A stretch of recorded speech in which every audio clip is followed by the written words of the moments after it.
wabarakatuh. Perkenalkan, di sini kami kelompok 1 angkatan 11 CPNS tahun ini. Di sini kita akan mereview dan interview terkait bela negara.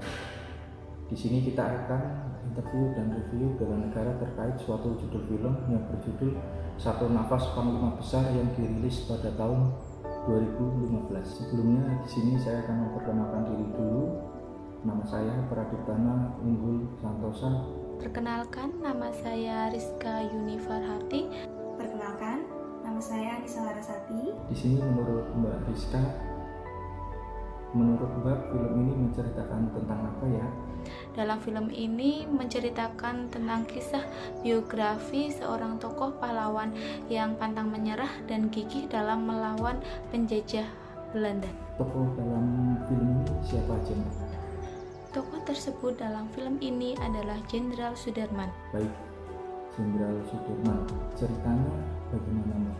Jenderal Sudirman adalah Panglima Besar Tentara Nasional Indonesia. Dalam film ini menceritakan Jenderal Sudirman memimpin perang gerilya selama 7 bulan lamanya dan melakukan perjalanan ke selatan meskipun beliau masih cedera sakit parah. Perang gerilya yang dipimpin oleh Jenderal Sudirman adalah sebagai respon atas agresi militer kedua Belanda di Indonesia hingga Belanda mengakui kemerdekaan Indonesia. Dalam perang ini, personil, keahlian, persenjataan yang dimiliki oleh bangsa Indonesia sangatlah minim, tidak sebanding dengan pasukan Belanda. Tetapi Jenderal Sudirman tetap gigih untuk melakukan perlawanan kepada Belanda demi membuktikan bahwa bangsa Indonesia memiliki kekuatan dan pantang menyerah dalam menghadapi penjajahan Belanda. Dengan kemanunggalan Tentara Nasional Indonesia dan rakyat Indonesia, akhirnya Indonesia memenangkan perang ini. Selain itu, dengan ditandatangani perjanjian Roem-Royen, akhirnya Belanda mengakui kedaulatan kemerdekaan Republik Indonesia. Lalu nilai-nilai yang dapat diambil dalam film ini apa, Mbak? Nilai yang dapat diambil dalam film ini yaitu sosok Panglima Besar yang teguh dalam pendiriannya dan sangat mencintai tanah air. Bisa dilihat meskipun Jenderal Sudirman dalam keadaan sakit berat, tetapi beliau tetap semangat berjuang melawan penjajah Belanda. Selain itu, kita bisa mendapat nilai rela berkorban. Dalam perang gerilya yang dipimpin oleh Jenderal Sudirman, personil, keahlian dan senjata yang dimiliki oleh bangsa Indonesia sangatlah terbatas, tetapi Jenderal Sudirman tetap gigih memperjuangkan kemerdekaan Indonesia. Selanjutnya kepada Mbak Anissa. Di sini menurut Mbak sendiri nilai-nilai yang dapat diambil dalam film ini apa ya, Mbak?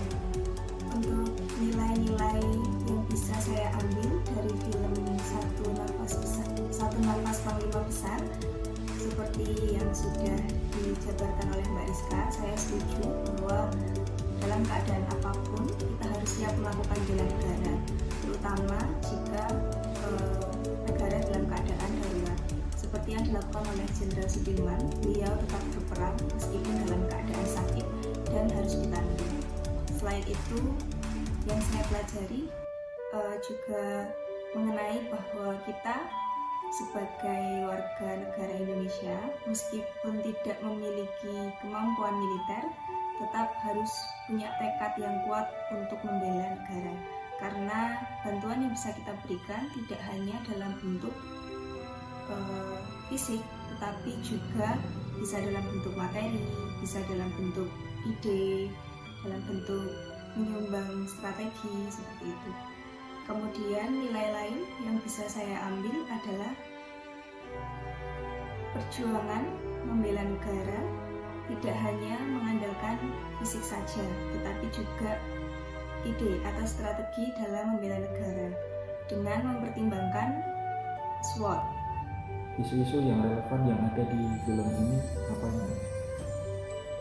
Untuk isu yang masih relevan terkait dengan yang ada di film, salah satunya yang pertama adalah di film digambarkan bahwa Jenderal Sudirman mengatakan jika beliau menculik Sultan Syahrir dan pengikutnya yang saat itu adalah bagian dari pemerintahan. Itu artinya beliau sebagai Panglima Besar TNI sudah menyalahgunakan wewenang beliau, dan beliau tidak mungkin melakukan hal itu. Dari sini kita bisa belajar bahwa seseorang yang memiliki posisi itu ada kemungkinan atau rentan terhadap penyalahgunaan wewenang, dan untuk itu kita harus selalu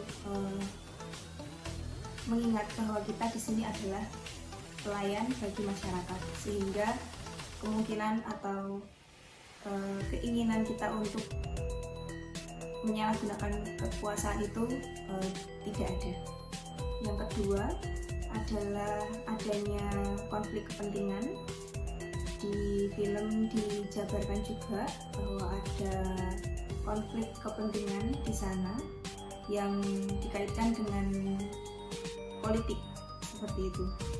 Untuk saat ini hal itu masih banyak kita temui, dan sebagai aparatur sipil negara kita harus tetap bisa untuk menjaga loyalitas kita kepada negara, memprioritaskan kepentingan negara dibanding kepentingan pribadi, dan juga jangan sampai terpengaruh ke dalam hal-hal yang berbau politik. Isu relevan yang ketiga mungkin gerakan radikalisme. Kalau dalam film ditunjukkan oleh gerakan yang dilakukan oleh Tan Malaka. Untuk di kehidupan sehari-hari kita bisa melihat juga bahwa gerakan radikalisme itu tetap masih ada.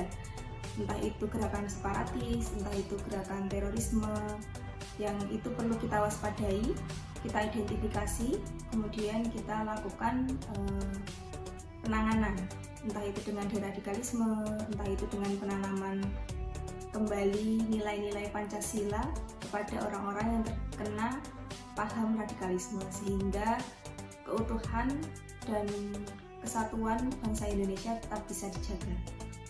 Setelah tadi interview dan review terkait film Satu Nafas Panglima Besar yang dirilis tahun 2015, bahwa Jenderal Sudirman ini merupakan Panglima TNI pertama Indonesia, pahlawan yang dihormati karena perannya dalam memperjuangkan Indonesia.